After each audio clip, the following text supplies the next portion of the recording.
Opa, bom dia, boa tarde, boa noite. Eu sou o Delphos e fico muito feliz que você tenha se juntado a mim nesse propósito. E hoje nós vamos ler João capítulo 19. Jesus é condenado à crucificação. Então Pilatos mandou açoitar Jesus. Os soldados teceram uma coroa de espinhos e a puseram na cabeça dele. Vestiram-no com uma capa de púrpura e, chegando-se a ele, diziam: Salve, rei dos judeus! E batiam-lhe no rosto.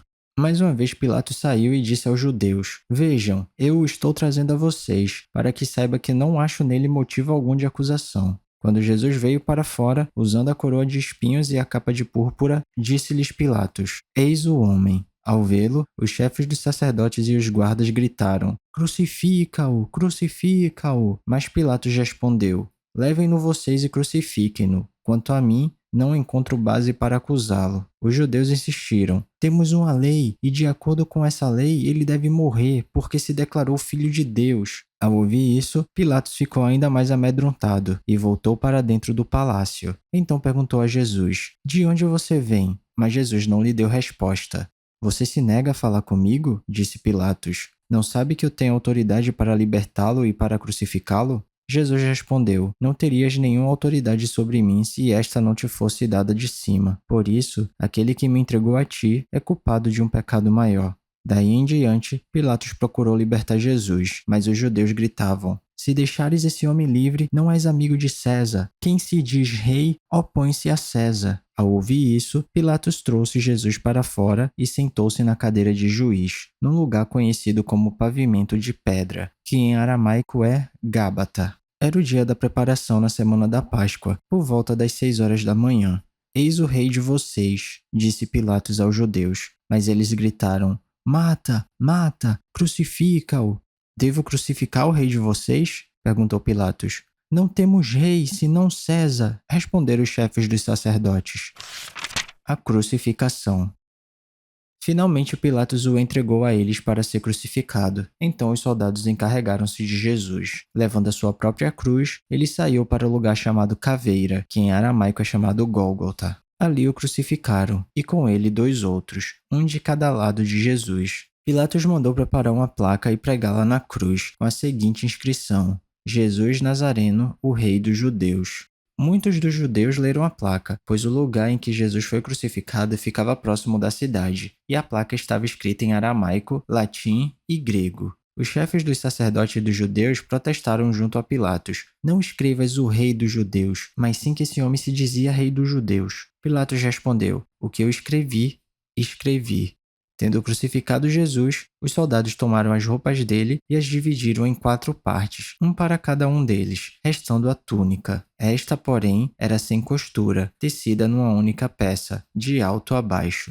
Não a rasguemos, disseram uns aos outros. Vamos decidir por sorteio quem ficará com ela. Isso aconteceu para que se cumprisse a escritura que diz: Dividiram as minhas roupas entre si e tiraram sortes pelas minhas vestes. Foi o que os soldados fizeram. Perto da cruz de Jesus estavam sua mãe, a irmã dela, Maria, mulher de Clopas, e Maria Madalena. Quando Jesus viu a sua mãe ali e perto dela o discípulo a quem ele amava, disse à sua mãe: Aí está o seu filho. E ao discípulo: Aí está a sua mãe. Daquela hora em diante, o discípulo a recebeu em sua família.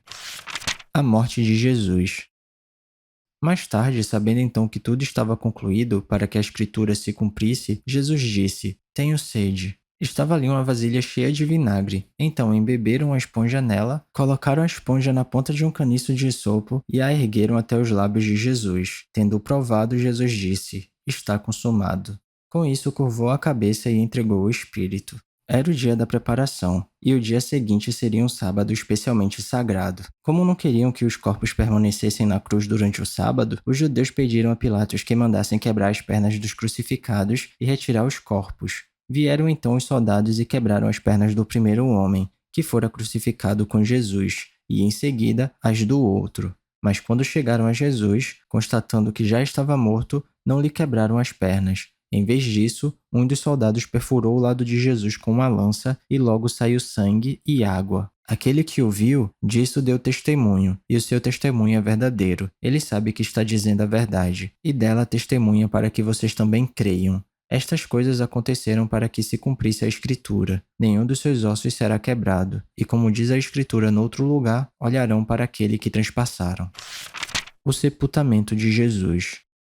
Depois disso, José de Arimateia pediu a Pilatos o corpo de Jesus. José era discípulo de Jesus, mas o era secretamente, porque tinha medo dos judeus. Com a permissão de Pilatos, veio e levou embora o corpo. Ele estava acompanhado de Nicodemos, aquele que antes tinha visitado Jesus à noite. Nicodemos levou cerca de 34 quilos de uma mistura de mirra e aloés. Tomando o corpo de Jesus, os dois envolveram em faixas de linho com as especiarias, de acordo com os costumes judaicos de sepultamento. No lugar onde Jesus foi crucificado havia um jardim, e no jardim, um sepulcro novo, onde ninguém jamais fora colocado. Por ser o dia da preparação dos judeus, e visto que o sepulcro ficava perto, colocaram Jesus ali.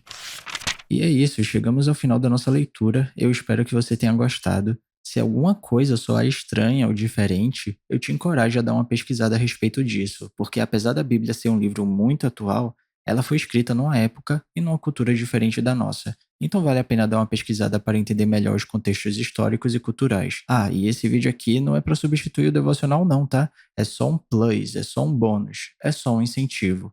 Continue tendo seu tempo especial com Deus e se alguma palavra tocar seu coração e se você quiser compartilhar comigo aqui nos comentários, fica à vontade que eu vou ficar muito feliz de ler. Não se esquece de ativar as notificações do canal para não perder nenhum vídeo e tamo junto. Cheirinho no coçarão, que Papai do Céu abençoe e até amanhã.